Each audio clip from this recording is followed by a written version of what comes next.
Graça e paz.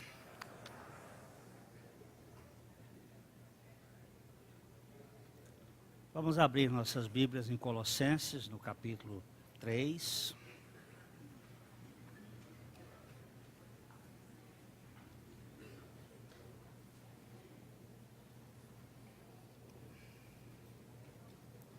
Irmãos, nós estamos caminhando nesta carta já há algum tempo.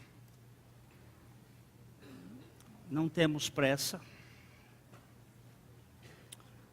A pressa é inimiga da perfeição. Não temos compromisso com o tempo. A gente vai andando, indo, voltando, procurando firmar os nossos pés mais solidamente possível nesse terreno. Hoje pela manhã, depois do estudo, o irmão Tony, não sei se o Tony está aí. O Tony está aqui na frente. Ele até me pediu para escrever alguma coisa deste aspecto do tabernáculo de Moisés, de Davi, fazer isso em forma de livro para poder ficar um pouco mais esmiuçado. E uma das coisas que o Senhor tem falado comigo é a respeito de ir lentamente, ir pisando nos pontos fundamentais. Não temos essa pressa e nós precisamos nos assegurar de pontos fundamentais. Se eu soubesse alguma coisa sobre galardão, vai ser uma bênção saber sobre galardão. Mas se eu não souber nada sobre galardão e souber sobre a suficiência de Cristo, isso é mais importante. O que é mais importante no mundo é a pessoa de Jesus Cristo e a sua obra para conosco. Então nós precisamos detalhar pontos. Eu não tenho ministério para preencher o gosto universal das pessoas. O Senhor me chamou com um objetivo, e esse objetivo eu preciso ser fiel a Ele. Então nós vamos continuar andando com este processo. A carta aos Colossenses é uma carta que foi escrita especialmente para um momento histórico, quando o surgimento de 3 pilares terríveis estavam penetrando na igreja. O gnosticismo, com a sua ênfase no seu conhecimento da sabedoria humana. O misticismo, com as suas formas de autocontrole e os poderes latentes da alma.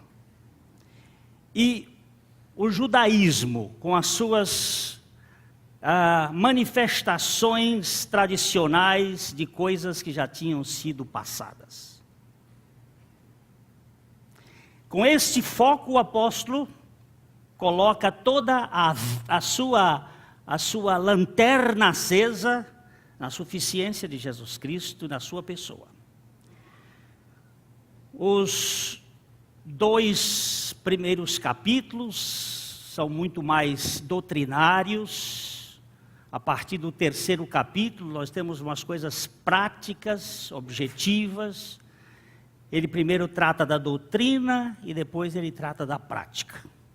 Mas a doutrina precisa ser fundamentada, a prática deve ser fundamentada na doutrina certa.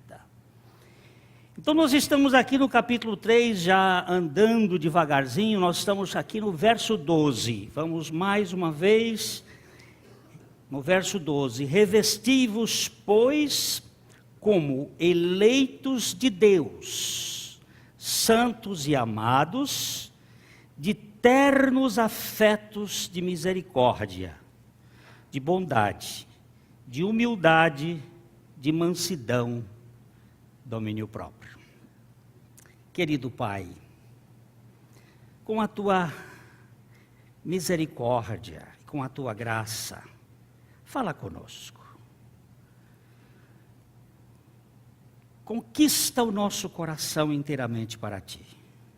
Remove os obstáculos, tanto da nossa mente encastelada nos nossos preconceitos, como também essa obra maligna que tenta nos distrair da suficiência de nosso Senhor.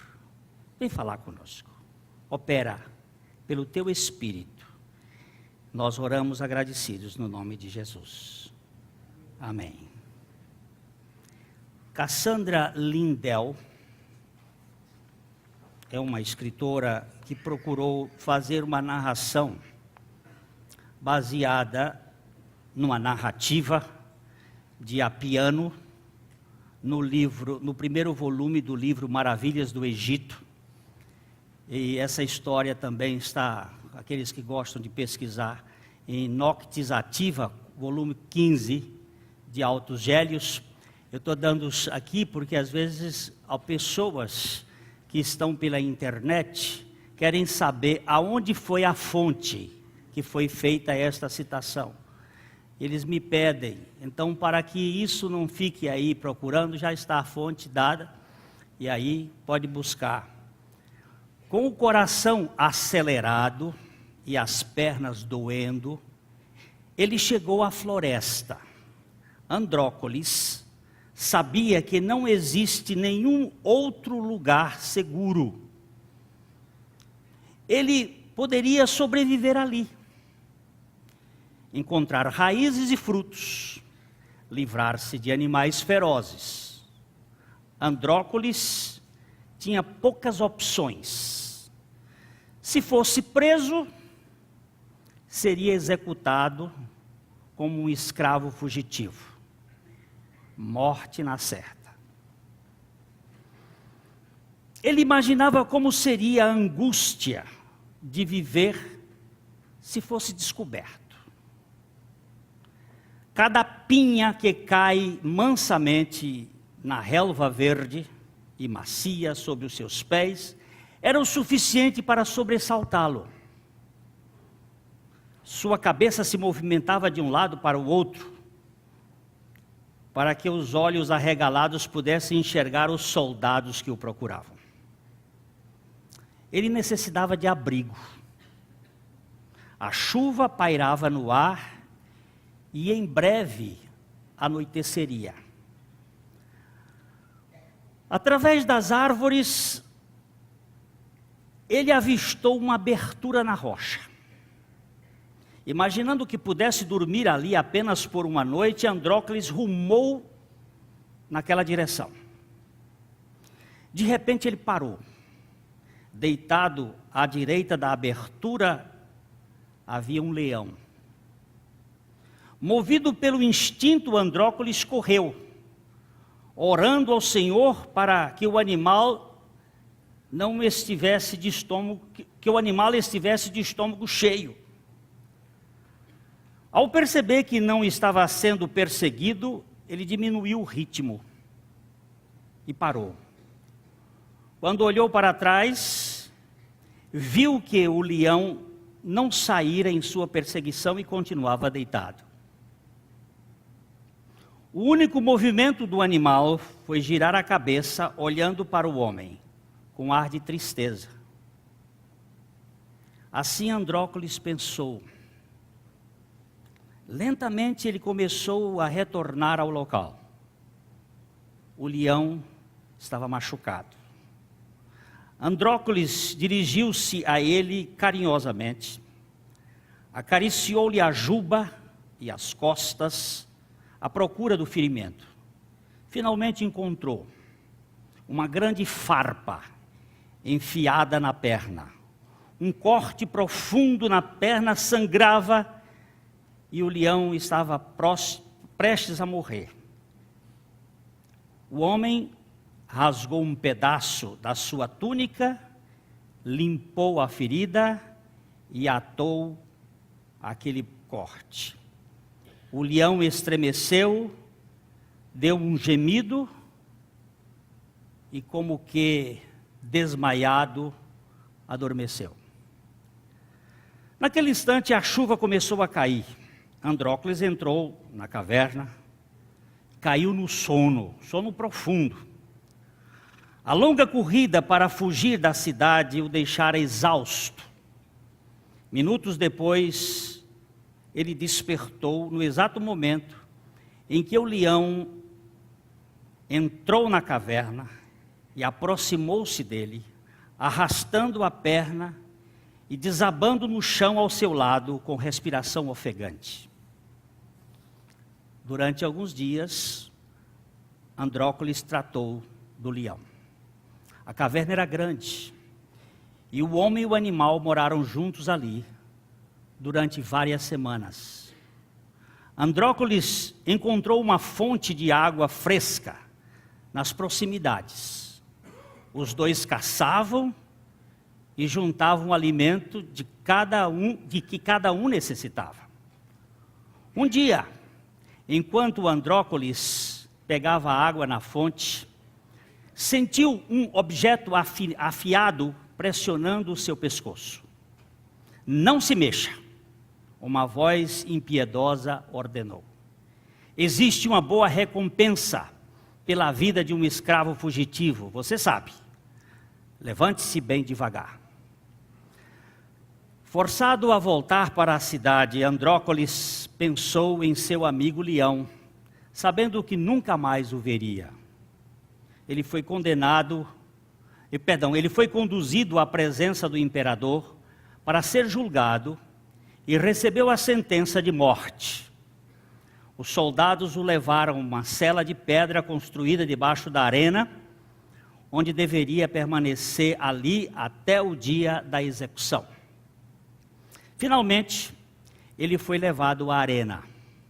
O povo lançou-lhe todo o seu ódio e começou a aplaudir com entusiasmo quando foi solto um leão, que não havia recebido alimento por vários dias.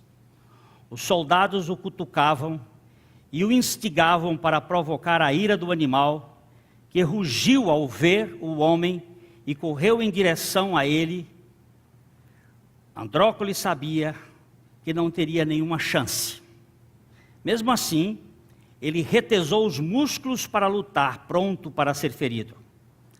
Como a situação foi diferente quando ele cuidou de um leão machucado, em vez de cutucá-lo e instigá-lo. Andrócles fechou os olhos à espera de sentir o peso do animal sobre o seu corpo e receber o primeiro golpe mortal. Em vez da dor lancinante, ele sentiu a língua do leão lambendo-lhe o rosto, no momento em que o animal o atirou ao chão. Andrócles abriu os olhos e estava frente a frente com o seu velho amigo da floresta. Mesmo após dias de fome, de tortura, em vez de investir para matá-lo, o leão começou a balançar a cauda como se fosse um cão amigo. O povo mergulhou em silêncio. O imperador Caio César estava atônito. Mandou chamar Andrócles e o homem contou a sua história. Andrócles e o seu amigo leão estão livres, declarou o imperador. Uma amizade e uma gratidão tão surpreendente entre inimigos ferrenhos deve ser grandemente recompensado pela misericórdia. Foram as palavras do imperador. Lindo, né? Será que foi verdade? É contado como verdade. Apiano, historiador, e Altus Gellius, escritor, estão contando isso como um fato verídico. Mas eu vi na internet uma senhora colombiana que recebeu um leão, pegou um leão, esses filhotes de leão de circo, que tinha sido abandonado, estava perambulando pelos recantos, magro, doente, à morte. Ela o levou para a sua casa, cuidou do leão. O leão cresceu, ficou um animal enorme. Veio as autoridades da Colômbia e disseram: não é possível um leão sendo criado. Os vizinhos iam ficar apavorados, a mulher criando um leão dentro de casa. Esse animal tem que ser levado para o zoológico. Ele foi levado para o zoológico. E então aquela mulher um dia foi fazer uma visita. E é uma das cenas mais lindas. Eu chorei porque eu sou bobo. Quando ela chega ali na jaula, o leão solto, ela bate as mãos assim e chama pelo nome dele. Ele, como que assustado, olha, ela torna a chamar, ele levanta-se, mete as mãos, aquelas patas por entre a grade, abraça a mulher e começa a beijá-la no rosto de um lado para o outro. É uma cena que só não sente quem é filho de Hitler. Não tem como não sentir. Aquilo era profundo. Gratidão, misericórdia. Esta é a palavra. Esta palavra é muito forte. Revesti-vos como eleitos de Deus, santos e amados, de ternos afetos de misericórdia, de bondade, de humildade, de mansidão, de longanimidade. Até os animais são gratos e são misericordiosos. O bem que aquele leão recebeu, ele devolveu.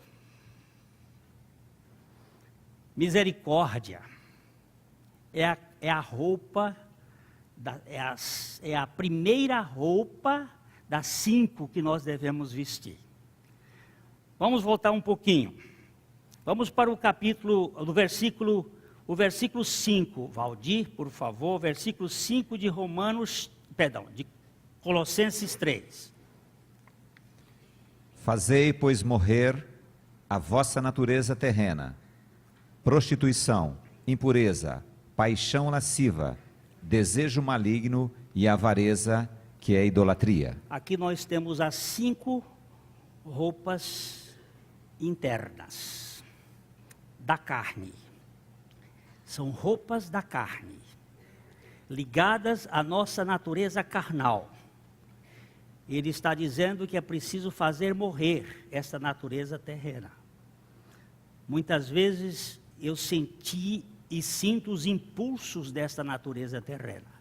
O fazei, pois, morrer dá uma ideia de continuidade. Fazei, pois, morrer a vossa natureza terrena. Prostituição, impureza, paixão lasciva. Qual é a outra? Desejo maligno. Desejo maligno. E avareza. Avareza, que é idolatria. Essas são as coisas da carne. Como que despindo da alma, que a nossa alma, nós somos tricotômicos. Temos 3 partes. O corpo, que é o externo, a alma e o espírito. Então, na nossa carne, estas coisas. A prostituição, a impureza, as paixões, elas são terríveis. Mas aí temos as coisas da alma, que estão muito ligadas à língua, as coisas da fala. Então nós fazemos o versículo 8. Agora, porém, despojai-vos igualmente de tudo isto: ira, indignação, maldade, maledicência, linguagem obscena do vosso falar. De novo, mais 5 coisas. Então, ira, indignação, maldade, maledicência e linguagem obscena do vosso falar. Linguagem torpe, linguagem que machuca, que fere, que provoca. Essas linguagens têm que ser tiradas. como que despindo-se disto, né? Agora, pois, despojai-vos igualmente de tudo isso. É uma tipologia do batismo, que você tira a roupa velha e veste uma roupa nova. Que você tira uma velha vida e veste uma nova vida. A morte do velho homem, a ressurreição do novo homem. Agora, ele usa também uma forma, no verso 12, revesti-vos. Pode ler outra vez. Revesti-vos, pois, como eleitos de Deus, santos e amados, de ternos afetos de misericórdia, de bondade, de humildade, de mansidão, de longanimidade. Então, na outra vez que nós falamos aqui, fixamos aqui que essas palavras estão ligadas ao nosso modo de viver, de agir, de ter. Por exemplo, a misericórdia está falando da forma como você vive. O viver é misericordioso, como misericordioso é o nosso Pai. Uma pessoa que não é misericordiosa, temos dificuldade de admitir que ela seja filha de Deus. A Bíblia diz: sede misericordiosos, como misericordioso é o vosso Pai. Se você não é... Eu estava vendo uma coisa terrível que uma irmã dos Estados Unidos me mandou sobre esta lindeza da China, aquilo que há de mais bonito na China. Nós estamos vendo agora nas Olimpíadas, mas por trás, eu tive que fechar o computador porque a cena era tão drástica, de um homem comendo feto, assado.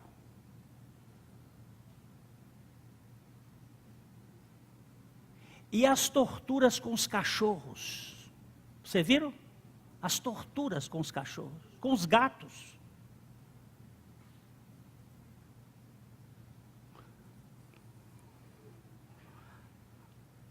Você pensa naquela menina lá de Goiânia, amarrada e levando chicotada? O que está por trás daquela senhora que fez isto? Talvez um abuso. Mas acima de tudo, meus irmãos, é a falta da misericórdia. Nós estamos vivendo num mundo sem misericórdia. E os próprios cristãos não têm misericórdia. Nós estamos falando, não estamos falando de coisas... Nossa misericórdia, eu não sei.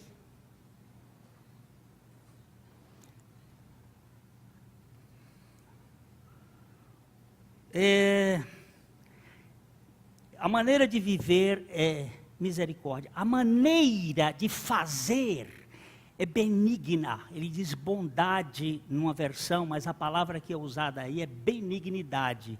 E nós vamos ainda, com a graça de Deus, nos aprofundar que há uma diferença entre a bondade e a benignidade. A benignidade antecede a bondade.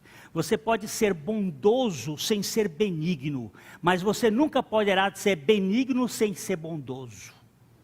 Uma pessoa pode dar um ato de bondade sem nenhuma benignidade, apenas por um jogo de interesse. E a palavra que Paulo usa aqui é benignidade. Depois ele usa a palavra humildade, que fala do modo de ser. Se misericórdia fala do viver, se benignidade fala do modo de fazer, humildade fala do modo de ser, mansidão fala do modo de ter, e longanimidade fala do modo de permanecer. São 5 roupas. Nós vimos aqui as 5 roupas. As de fora e as outras mais internas. A mais interna e a mais profunda é a longanimidade. Se alguém não é longânimo, pouco conhece da graça de Deus. Mas aí, esta palavra é misericórdia, que ele disse ternos afetos de misericórdia. Até eu brinquei aqui na vez passada, que houve um tempo que o Brasil é colônia. Nós herdamos a moda europeia. O país é um país tropical abençoado por Deus.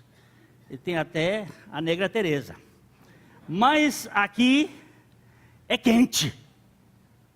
E a roupa europeia foi trazida para cá. Então, homem de terno e tal. Aí depois foi moda nova, a juventude foi... E o mundo foi tirando a roupa. E chegava no domingo só o pastor internado.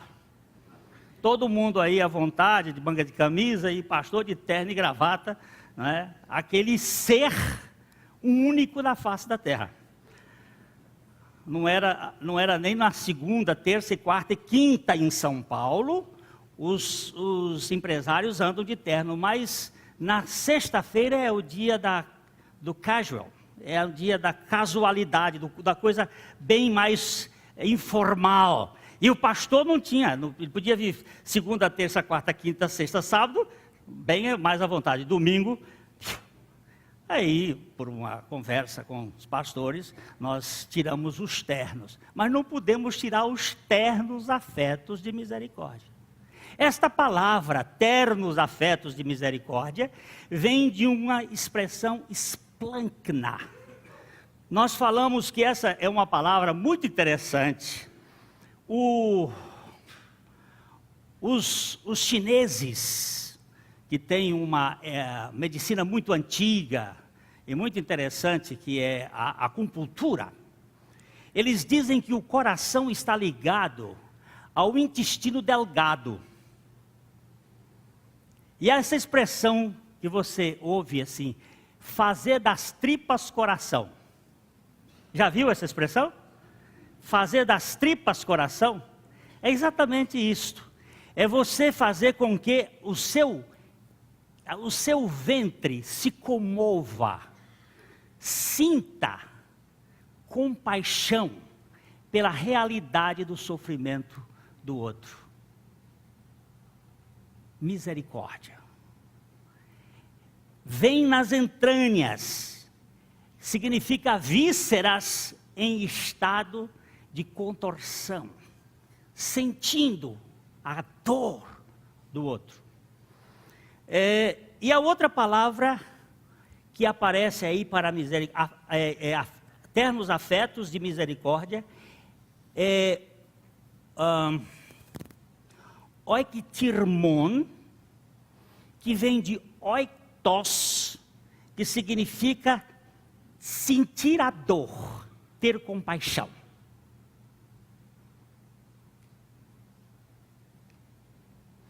Vamos agora passar um pouquinho, voltando. Eu estou dizendo que nós temos que pegar pontos. Miqueias. Nós já lemos Miqueias da outra vez, vamos voltar aqui em Miqueias, capítulo 7.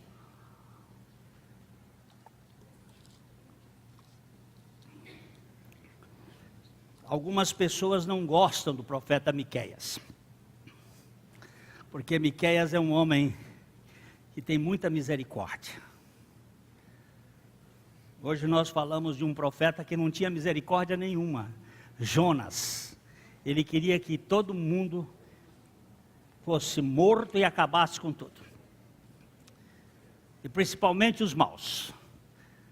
Ele não tinha misericórdia com ninguém. Mas Miqueias é um homem muito misericordioso. Ele é. Vamos ler os versos 18 a 20. 7, 18 a 20. Quem, ó Deus, é semelhante a ti, que perdoas a iniquidade e te esqueces da transgressão do restante da tua herança? O Senhor não retém a sua ira para sempre, porque tem prazer na misericórdia. Tornará a ter compaixão de nós, pisará aos pés as nossas iniquidades e lançará todos os nossos pecados nas profundezas do mar. Mostrarás a Jacó a fidelidade e a Abraão a misericórdia, as quais juraste aos nossos pais desde os dias antigos. Quem, ó Deus, é semelhante a ti que perdoas? perdoas a iniquidade e te esquece da transgressão do restante do teu povo. Não é só do teu povo agora não, mas aí do restante que ainda está para ir. E ainda diz mais uma coisa. Mostrará a Jacó. Mas Jacó não já tinha acabado? E depois a Abraão mostrará a sua misericórdia, mostrará.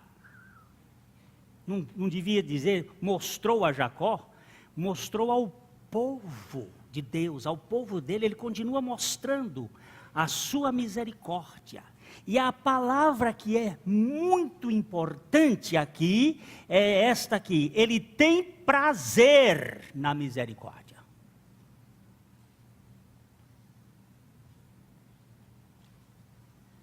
Ele tem prazer, chafetz no hebraico, é deleite, é estar profundamente inclinado, ter deleite, aquilo que você mais gosta. Qual é a coisa que você mais gosta? É aquilo que lhe dá prazer.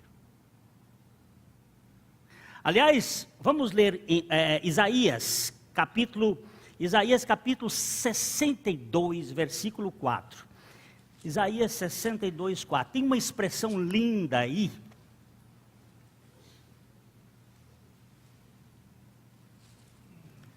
Nunca mais te chamarão desamparada, nem a tua terra se denominará jamais desolada, mas chamar-te-ão minha delícia, e a tua terra desposada, porque o Senhor se delicia em ti, e a tua terra se desposará. Esse nome é um dos nomes de Israel, minha delícia, Hefzibá, que vem de Chafete. Você é minha delícia.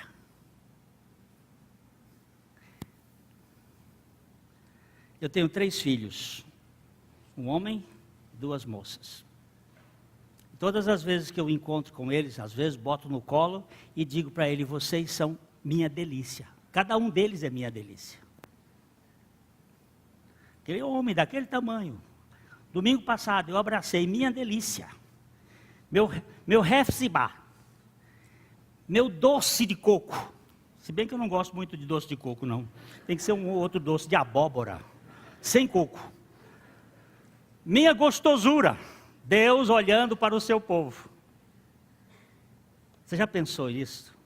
Que Deus diz assim para você: nunca mais. Lê outra vez, Barba, por favor. Barba não, Valdir. Desculpa. Já me condenaram de chamar você de Barba em público. Está liberado. Está liberado? Então tá bom. Barba.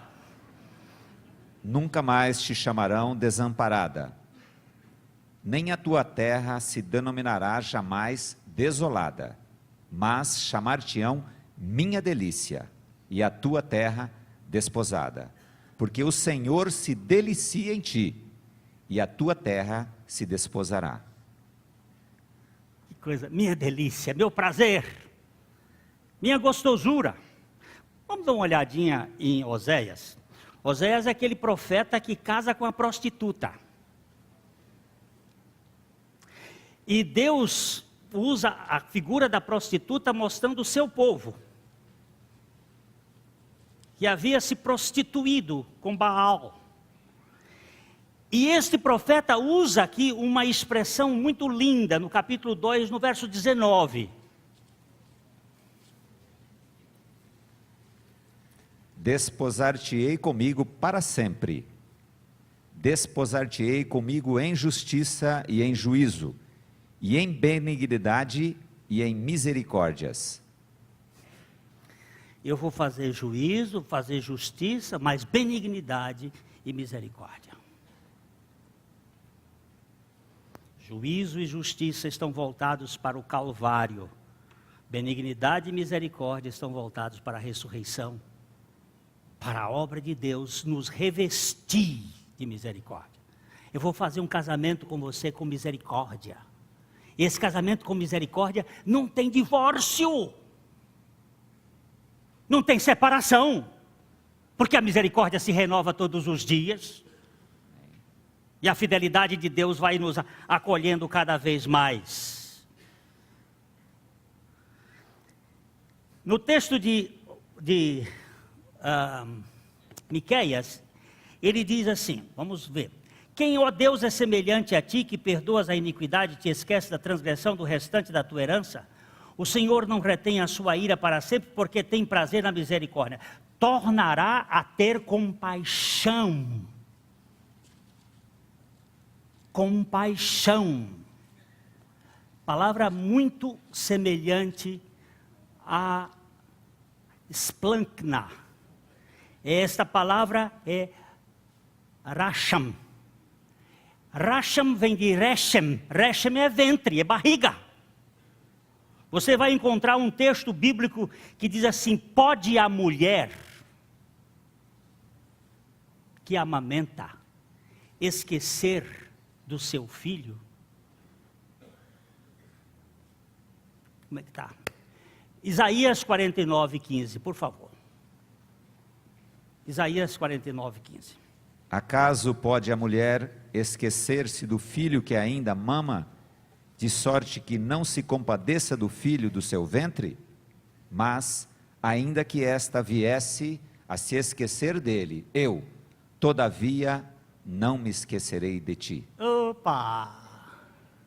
Pode a mulher esquecer do filho que ainda mama, de sorte que não se compadeça. Olha, presta atenção aqui. Não se compadeça, racham, do filho do seu ventre, rechem, ventre, racham, rechem, do seu ventre. Compadecer é colocar-se inteiramente em favor daquele que está sofrendo. Esse é o conceito da misericórdia.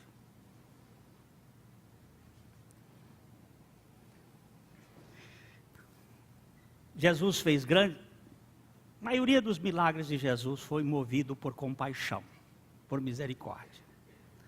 A maioria dos atos dele era isso, assim, enchia-se de misericórdia.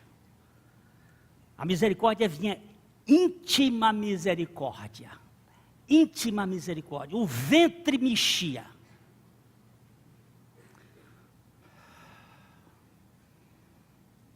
Enquanto o amor não der frio na barriga, não é amor. Você já sentiu o frio na barriga? Eu até hoje ainda sinto.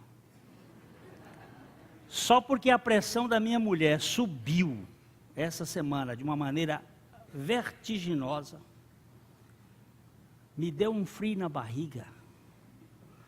Eu digo, se eu perder essa, eu vou ter que achar outra. E essa daí já está acostumada.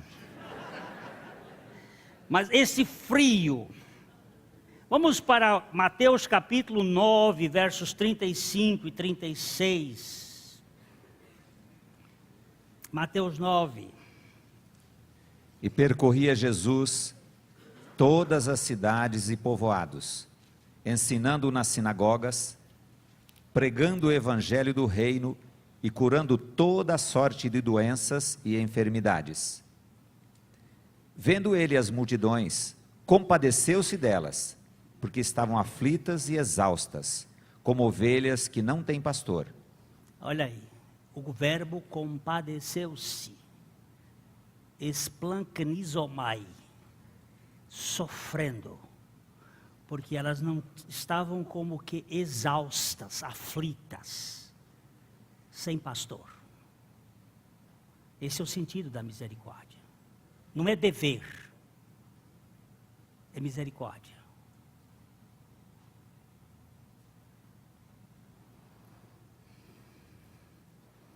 Vamos ver outro texto aí, bem pertinho. Mateus 14, 13 e 14. É o mesmo verbo. O mesmo verbo.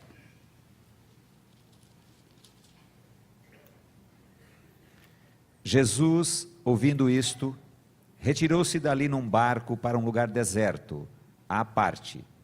Sabendo-o as multidões, vieram das cidades seguindo-o por terra. Desembarcando, viu Jesus uma grande multidão e compadeceu-se dela e curou os seus enfermos. Jesus queria descansar. As multidões o procuravam. E ele compadeceu-se delas. Compadeceu. Misericórdia.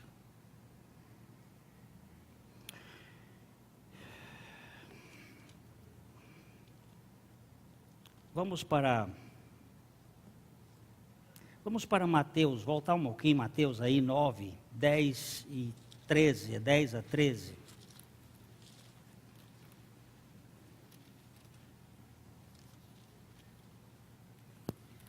E sucedeu que, entrando ele em uma casa à mesa, muitos publicanos e pecadores vieram e tomaram lugares com Jesus e seus discípulos. Ora, vendo isto, os fariseus perguntavam aos discípulos: por que come o vosso mestre com os publicanos e pecadores? Mas Jesus, ouvindo, disse: os sãos não precisam de médico, e sim os doentes. Ide, porém, e aprendei o que significa: misericórdia quero, e não holocaustos, pois não vim chamar justos, e sim pecadores ao arrependimento. Preconceito é um negócio terrível. Quando alguém já está estabelecido no seu preconceito, Jesus sentando ali com aqueles publicanos e aqueles pecadores, isso causou um mal-estar. E eles então começaram a perguntar aos discípulos: o teu mestre, por que ele come no meio desse povo, dessa gentalha? Jesus tinha um ouvido, que é interessante, eles estavam comentando lá entre, Jesus escutou, ouvindo aquilo, ele captava muita, e ele diz: os sãos não necessitam de médicos. Quem precisa de médico é doente. E eu não vim buscar justos, mas pecadores. Vocês precisam considerar que eu não estou atrás de holocaustos, eu estou atrás de misericórdia. Isso é uma citação do profeta Oséias. As pessoas queriam conhecimento, estavam se enchendo de conhecimento. Era conhecer, conhecer, conhecer, e Deus diz assim: misericórdia quero, e não holocaustos. Eu preciso que vocês tenham misericórdia dos que sofrem, dos que estão indo para o inferno, sem salvação. Vamos aqui, vamos ser objetivos. Uma pessoa está com fome e vai para o inferno. O que eu devo fazer primeiro? Dar comida para ela. É? Não, primeiro eu tenho que pregar o evangelho. E em seguida dar comida. A mais importante é a misericórdia, porque a alma dela é eterna.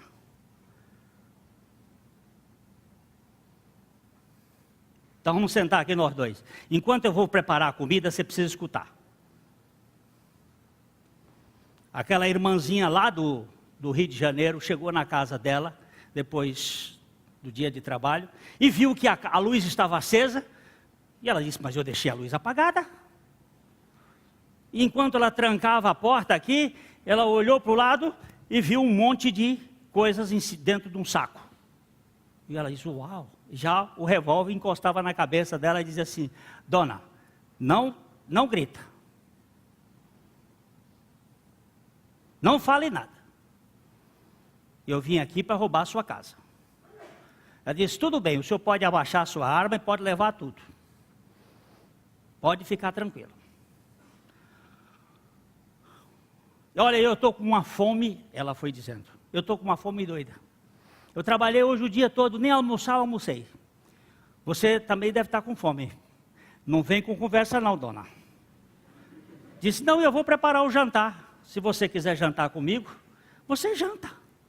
Mas eu vou preparar o jantar. Por favor, pode levar tudo. Se você quiser ir embora, pode ir embora. A senhora não se aproxima desse telefone.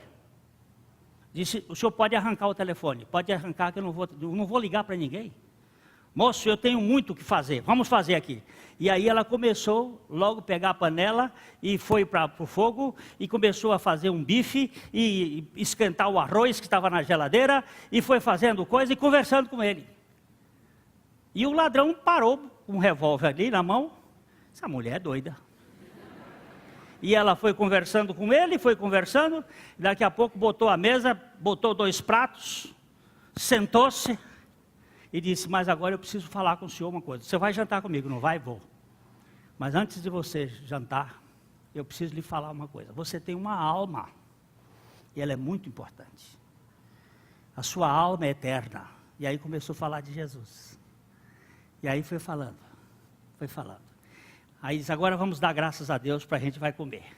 E ela fez uma oração. Agradeceu a Deus pelo alimento e disse, obrigado pelo ladrão que está aqui.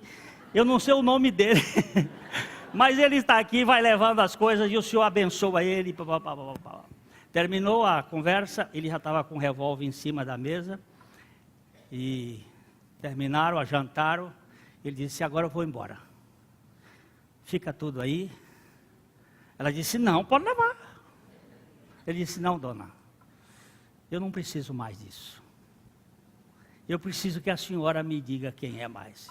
Eu tive oportunidade de conhecer esse ladrão.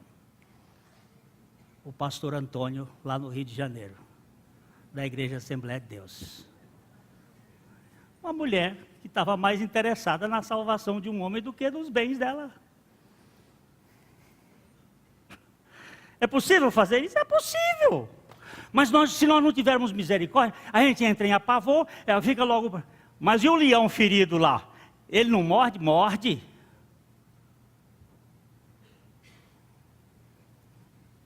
Mas é preciso misericórdia. Eu preciso de misericórdia. E você precisa de misericórdia.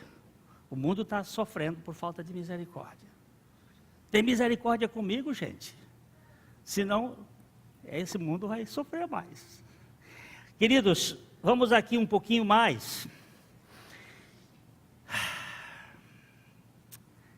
Eu fui descobrir isto esta semana.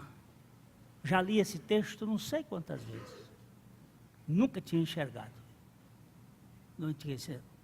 Mateus 23, 23.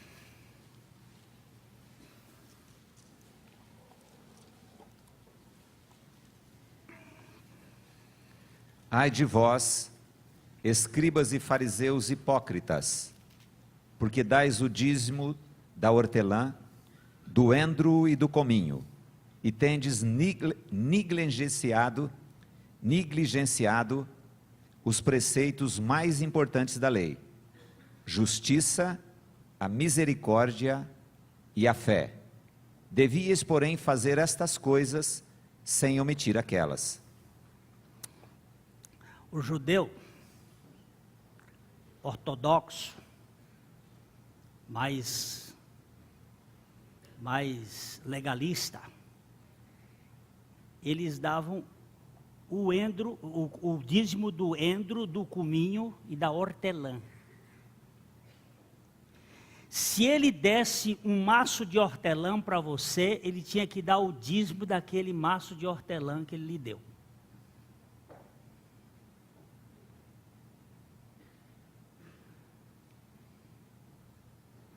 Mas ele havia esquecido 3 coisas. Qual é? Justiça. Justiça é da lei. Mas eu não sabia que misericórdia era da lei. Eu pensei que misericórdia era da graça. Não é. É da lei. Lei sem misericórdia é uma tragédia. O preceito da lei, 3 preceitos da lei: justiça, misericórdia e fé. Esquecestes a misericórdia. O pastor Abuchaim contava a história de um juiz da Itália, italiano, que todos os dias o papagaio fazia uma saudação para ele criava um papagaio. E aí ele foi chamado pelo tribunal, porque o tribunal ouviu dizer que aquele juiz julgava os seus os seus autos, os seus processos, pela orientação do papagaio. O papagaio é quem dizia a ele como julgar. Então aquele juiz foi perante o corregedor do tribunal e o corregedor perguntou para ele: doutor, é verdade que o senhor julga os seus processos orientado por um papagaio? Ele disse: é verdade. Mas isso é um absurdo, doutor. Ele disse: não, o senhor não sabe por quê. Todos os dias pela manhã, quando eu vou saindo, o meu papagaio me saúda dizendo: buongiorno, dottore, justiça e misericórdia. Justiça e misericórdia. Seja justo, mas seja misericordioso.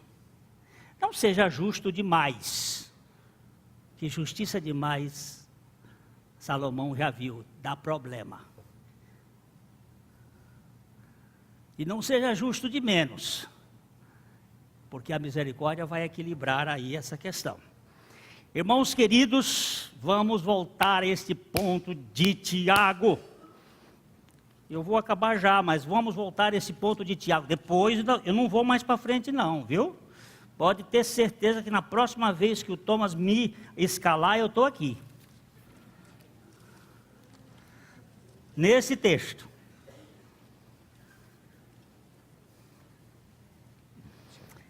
Tiago capítulo 3. Existem duas sabedorias, dois tipos de sabedoria, duas vertentes de sabedoria. Vamos ver aqui, capítulo 3, de 13 a 18. Quem entre vós é sábio e inteligente, mostrem mansidão de sabedoria, mediante condigno proceder as suas obras. Leia outra vez. Quem entre vós é sábio e inteligente, mostre em mansidão de sabedoria, mediante condigno proceder as suas obras. Se pelo contrário tende em vosso coração inveja amargurada e sentimento faccioso, nem vos glorieis disso, nem mintais contra a verdade. Essa não é a sabedoria que desce lá do alto, antes é terrena, animal e demoníaca. Pois onde há inveja e sentimento faccioso, aí há confusão e toda espécie de coisas ruins. Vamos parar aqui uma coisinha.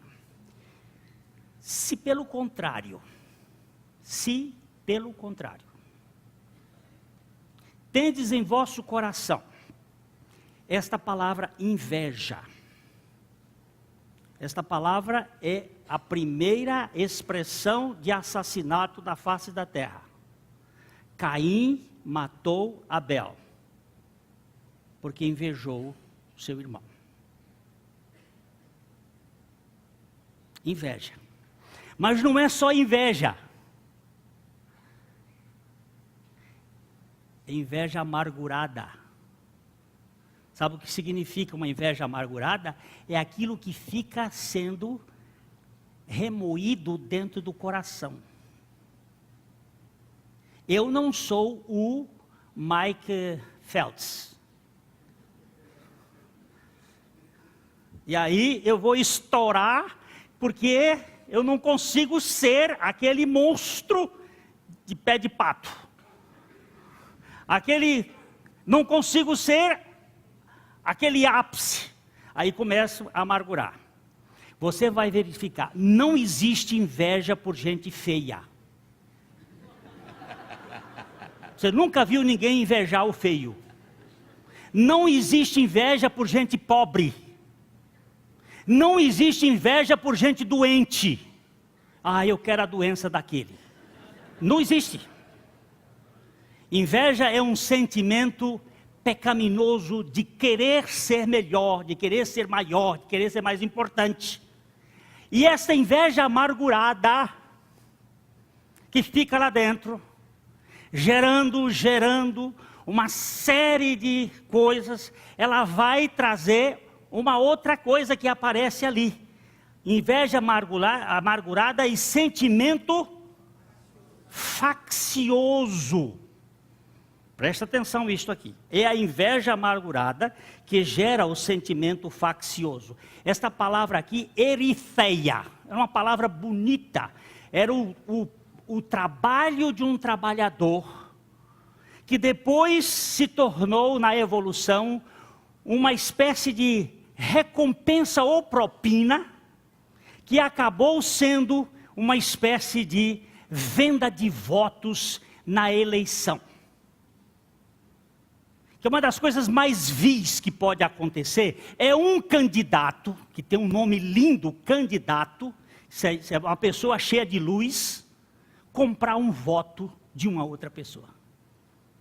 Comprar voto é propina, é falta de vergonha, é sujeira, é eritheia, é facção, é rachar, é partir, é partidarismo. É doença psicológica. Eu não posso falar mais de psicologia, mas eu vou falar. É doença psicológica.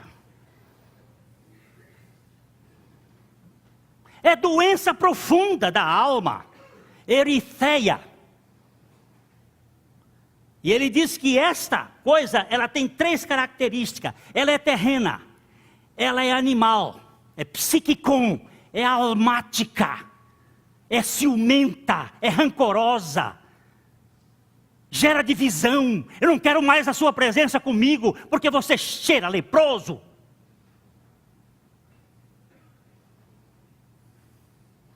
Está aqui na nossa comunidade hoje uma pessoa que me disse uma vez: Glênio, ele tem uma dificuldade relacional. Ele disse: eu estou aqui porque fui bem recebido e amado por vocês.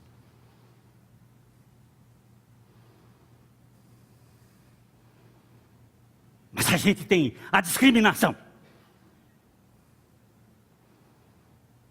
Isso não é misericórdia.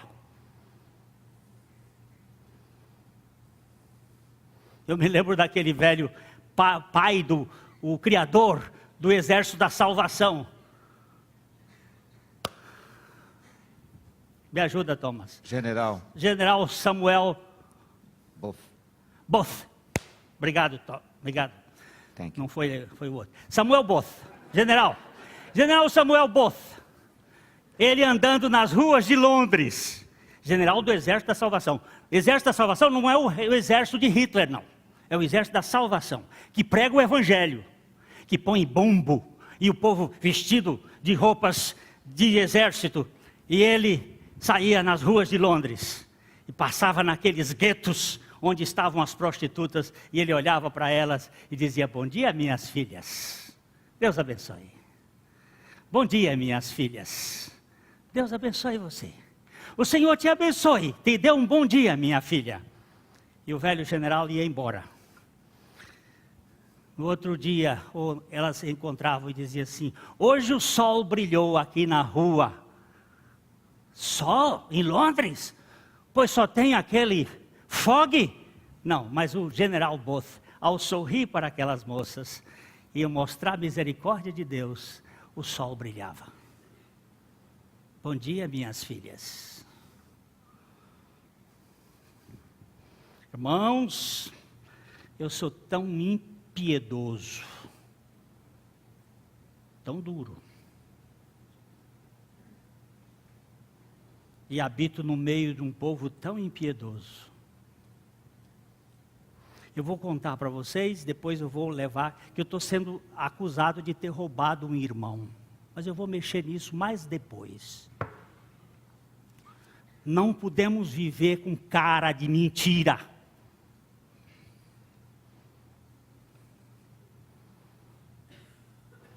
Minha vida é espúria, mas foi lavada no sangue do Cordeiro.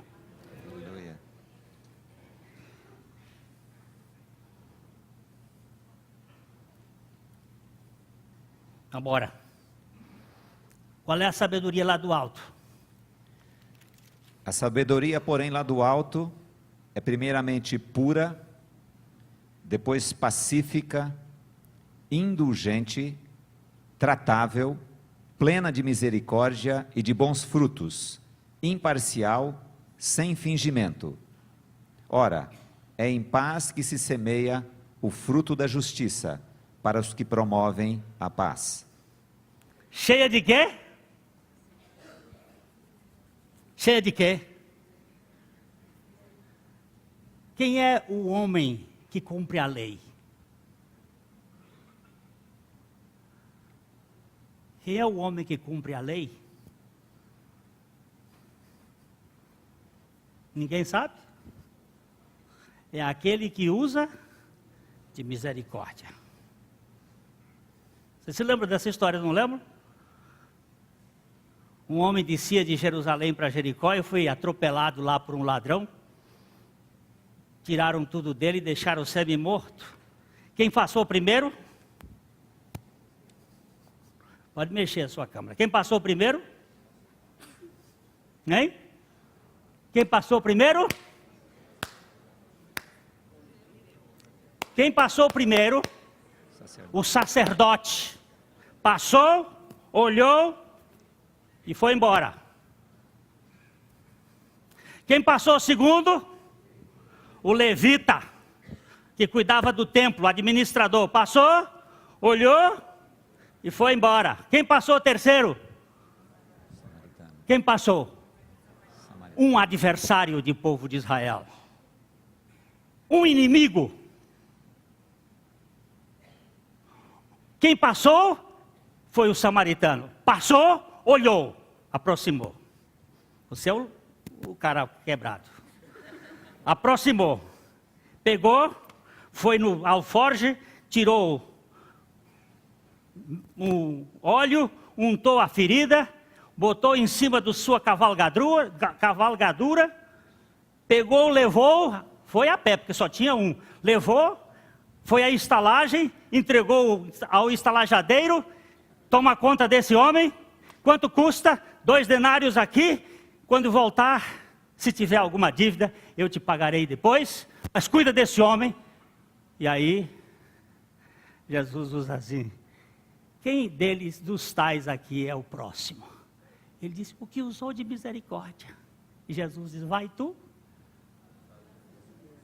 e faz o mesmo.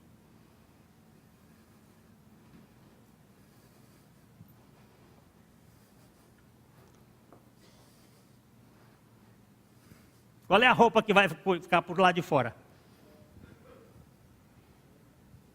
Como é que nós vamos ser identificados? É um misericordioso. Oh!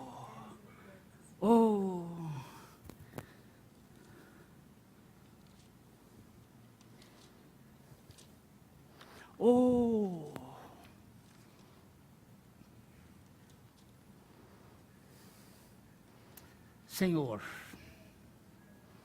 Tu és o Deus da misericórdia. Amém. Tu nos enches de misericórdia. Satico foi fazer uma cirurgia lá em Brasília. Complicou. O assunto é grave. Mas Deus é o Deus da misericórdia. Eu queria que agora nós orássemos. Senhor, Satico é membro aqui da igreja. Ela é uma pessoa que faz parte da nossa igreja.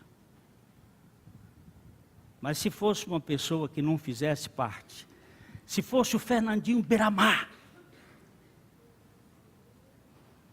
nós temos que clamar misericórdia para ele do mesmo jeito. Senhor, tem misericórdia. Tem misericórdia.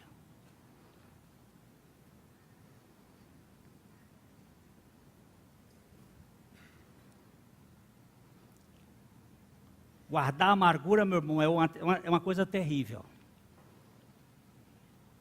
Senhor, tem misericórdia. Então vamos clamar ao Senhor agora. Eu peço que cada um possa colocar Satico. Uma vida preciosíssima na mão do Senhor. Mas ela precisa da misericórdia do Senhor. O Senhor tem misericórdia dela. Por favor, igreja.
Querido Pai,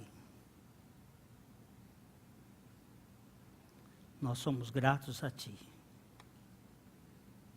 porque Tu és o Deus da misericórdia. Tu és o Deus de toda graça, que em Cristo Jesus nos chamou à sua eterna glória. Depois de nós termos padecido por um pouco, Tu mesmo has de fortalecer, fortificar, fundamentar. Pai, nós queremos aqui, como Teu povo, clamar por essa nossa irmã. Ela está numa situação difícil. A medicina tem a sua limitação, mas o Senhor é o Deus da ressurreição. O Senhor é o Deus que pode todas as coisas. O Senhor é o Deus que tem a capacidade de trazer da morte o cadáver e fazer com que os vivos vivam para a Tua glória. Nós clamamos por nossa irmã Satiko, ali em Brasília. Opera sobre a vida dela e dá também sabedoria aos médicos para tratar dessa situação. Glorifica o nome do Senhor Jesus. E nós dependemos de Ti, para que nesta semana o Senhor faça de nós, homens e mulheres, revestidos da misericórdia do Senhor, para o nosso vizinho, para os nossos empregados, para os nossos familiares, para os nossos inimigos, que Tu nos dês misericórdia, derrame a Tua misericórdia no nosso coração, para agirmos com misericórdia com aqueles que nos ferem e possamos tratar diante do Senhor, na certeza de que Tu és aquele que fazes muito mais do que pedimos ou pensamos. Glorifica o Teu Filho, meu Pai, e neste quadro todo. E por esta semana nós Te agradecemos, no nome de Jesus. Amém. A mensagem que você acabou de assistir faz parte do Ministério de Comunicação Palavra da Cruz. Temos um grande acervo de estudos bíblicos em áudio e vídeo. Distribuímos também, gratuitamente, o jornal mensal Palavra da Cruz. Entre em contato conosco pelo fone fax 0 operadora 43 3322 3037 ou pelo e-mail com@palavradacruz.com.br. Visite-nos também pelo site www.palavradacruz.com.br. Graça e paz.